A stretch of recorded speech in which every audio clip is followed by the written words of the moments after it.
الرحمن الرحیم۔ قاعدہ برائے ضبط حرکت عین مضارع۔ مضارع معلوم میں غیر ثلاثی مجرد کے ابواب میں مضارع معلوم کے عین کلمہ کی حرکت کو ضبط کرنے کا قاعدہ بیان کرتے ہیں۔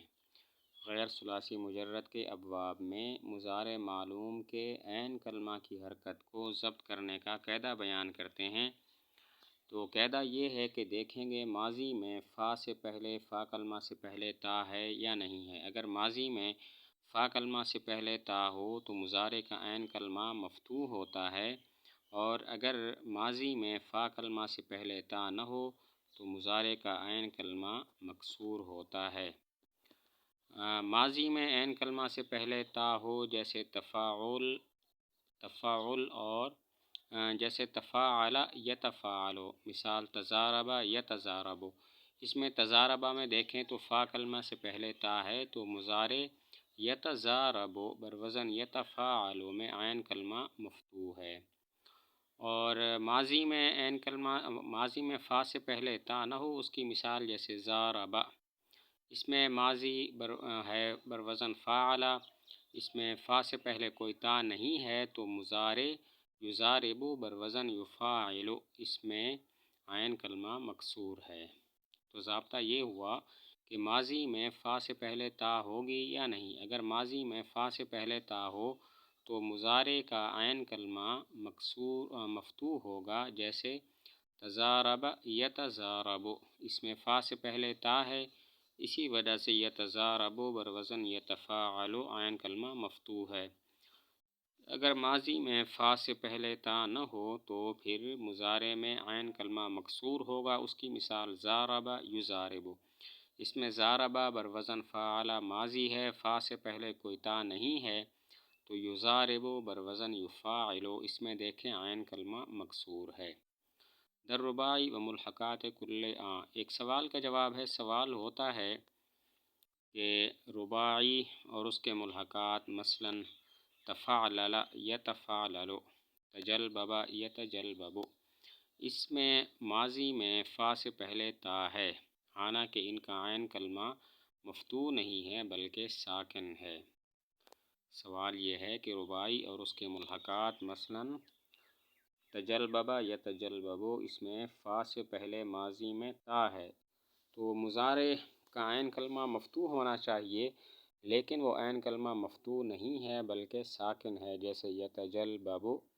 یتفعلل، عین کلمہ ساکن ہے۔ جواب دیا کہ رباعی اور اس کے جتنے ملحقات ہیں ان میں لام اول، پہلا لام اور ہر وہ حرف جو لام اول کی جگہ پر ہو اس کا حکم عین والا ہوتا ہے، یعنی بجائے عین کے مفتوح ہونے کے لام اول مفتوح ہوتا ہے۔ جواب یہ ہے کہ رباعی اور اس کے جتنے ملحقات ہیں اس میں پہلا لام اور ہر وہ حرف جو پہلے لام کی جگہ پر ہو اس کا حکم عین کلمے والا ہوتا ہے، یعنی بجائے عین کلمہ کے وہاں پر پہلا لام مفتوح ہوتا ہے، جیسے یتجلبب یتفعلل، اس میں دیکھیں تو پہلا لام مفتوح ہے۔ باب صوم در صرف محموز، یہاں محموز معطل مضاف کی گردانیں ہیں اور اس میں 3 فصلیں ہیں، اور ما بعد کی تمہید بیان کی کہ جب ہم ابواب کے بیان سے فارغ ہوئے تو اب ہم تخفیف، اعلال اور ادغام کے قواعد ذکر کرتے ہیں۔ جب ہم جو ہے ابواب کے بیان سے فارغ ہوئے تو اب تخفیف، اعلال اور ادغام کے قواعد بیان کرتے ہیں، اور تعریف ذکر کی کہ تخفیف، اعلال اور ادغام کس کو کہتے ہیں۔ تخفیف کہتے ہیں حمزہ میں تبدیلی کو، اور اعلال کہتے ہیں حرف علت میں تبدیلی کو، اور ادغام کہتے ہیں ایک حرف کو دوسرے حرف سے نکال کر اس کو تشدید دے دینا، مشدد بنا دینا۔ ادغام کہتے ہیں ایک حرف کو دوسرے حرف پر ڈال کر اس کو مشدد کر دینا، اس کو ادغام کہتے ہیں۔ تو تخفیف کہتے ہیں حمزہ میں تبدیلی، اعلال کہتے ہیں حرف علت میں تبدیلی، اور ادغام کہتے ہیں ایک حرف کو دوسرے حرف پر ڈال کر اس کو مشدد بنا دینا۔ پہلی فصل محموز میں ہے اور اس کی 2 قسمیں ہیں۔ پہلی قسم حمزہ کی تخفیف کے قواعد میں ہے، پہلا قاعدہ راسن زیبن بوسن والا بیان کیا کہ وہ حمزہ جو اکیلا ہو اور ساکن ہو اس کو جوازی طور پر ماقبل کی حرکت کے موافق کر دیا جاتا ہے۔ وہ حمزہ جو اکیلا ہو، منفرد ہو اور ساکن ہو اس کو ماقبل کی حرکت کے موافق کرنا جائز ہے، یعنی اگر حمزہ فتح کے بعد ہو تو اس حمزہ کو الف کے ساتھ بدلنا، ضمہ کے بعد ہو تو اس حمزہ کو واو کے ساتھ بدلنا اور کسرہ کے بعد ہو تو اس حمزہ کو یا کرنا جائز ہے۔ وہ حمزہ جو اکیلا ہو اور ساکن ہو اس کو ماقبل کی حرکت کے موافق کرنا جائز ہے، یعنی وہ حمزہ اگر فتح کے بعد ہو تو اس حمزہ کو الف کرنا، ضمہ کے بعد ہو تو اس حمزہ کو واو کرنا اور کسرہ کے بعد ہو تو اس حمزہ کو یا کرنا جائز ہے۔ حمزہ فتح کے بعد ہو جیسے راسن، اصل میں تھا رأسن، حمزہ فتح کے بعد ہے تو اس کو الف سے بدلا اور راسن ہو گیا۔ حمزہ کسرہ کے بعد ہو جیسے زیبن، اصل میں تھا زئبن، حمزہ واقع ہوا کسرہ کے بعد تو اس حمزہ کو یا کیا زیبن ہو گیا، اور حمزہ واقع ہو ضمہ کے بعد جیسے بوسن، اصل میں تھا بؤسن، حمزہ واقع ہوا ضمہ کے بعد اس حمزہ کو واو کیا تو بوسن ہو گیا۔ اگلا قاعدہ آمنہ والا بیان کیا کہ وہ حمزہ جو ساکن ہو اور حمزہ متحرکہ کے بعد واقع ہو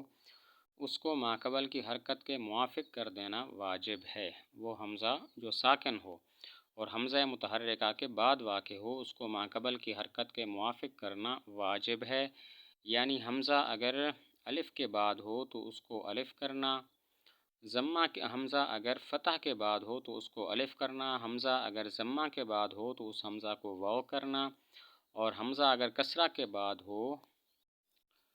تو پھر اس کو یا کرنا واجب ہو جائے گا۔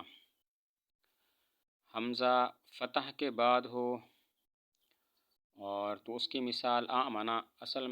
اصل میں تھا امنہ، یہاں پر حمزہ واقع ہوا حمزہ متحرکہ مفتوحہ کے بعد تو اس کو الف کیا آمنہ ہو گیا، اور حمزہ واقع ہو ضمہ کے بعد جیسے اومنہ، اصل میں تھا اؤمنہ، یہاں پر حمزہ واقع ہوا حمزہ متحرکہ مضمومہ کے بعد، یعنی پہلے ضمہ ہے تو اس کو واو کیا اومنہ ہو گیا، اور حمزہ واقع ہو کسرہ کے بعد ایمانن، اصل میں تھا ایمانن، یہاں پر حمزہ ساکنہ واقع ہوا حمزہ متحرکہ کے بعد، وہ حمزہ متحرکہ جو مکسور ہے اس کو یا کیا تو ایمانن ہو گیا۔ اگلا قاعدہ جوانن اور میرن والا بیان کیا کہ وہ حمزہ جو اکیلا ہو اور مفتوح ہو اگر ضمہ کے بعد ہو تو اس حمزہ کو واو کرنا، کسرہ کے بعد ہو تو اس حمزہ کو یا کرنا جائز ہے۔ وہ حمزہ جو اکیلا ہو، مفتوح ہو، اگر ضمہ کے بعد واقع ہو تو اس حمزہ کو واو کرنا، اگر کسرہ کے بعد واقع ہو تو اس حمزہ کو یا کرنا جائز ہے۔ حمزہ ضمہ کے بعد ہو جوانن، اصل میں تھا جوانن، یہاں پر حمزہ مفتوحہ واقع ہوا ضمہ کے بعد اس کو واو کر دیا تو جوانن ہو گیا، اور میرن، اصل میں تھا میرن، یہاں پر حمزہ واقع ہوا کسرہ کے بعد اس حمزہ کو یا کر دیا میرن ہو گیا۔ جوانن، اصل میں تھا جوانن، حمزہ واقع ہوا ضمہ کے بعد اس حمزہ کو واو کیا تو جوانن ہو گیا، اور کسرہ کے بعد ہو میرن، اصل میں تھا میرن، یہاں پر حمزہ واقع ہوا کسرہ کے بعد اس حمزہ کو یا سے بدلا تو میرن ہو گیا۔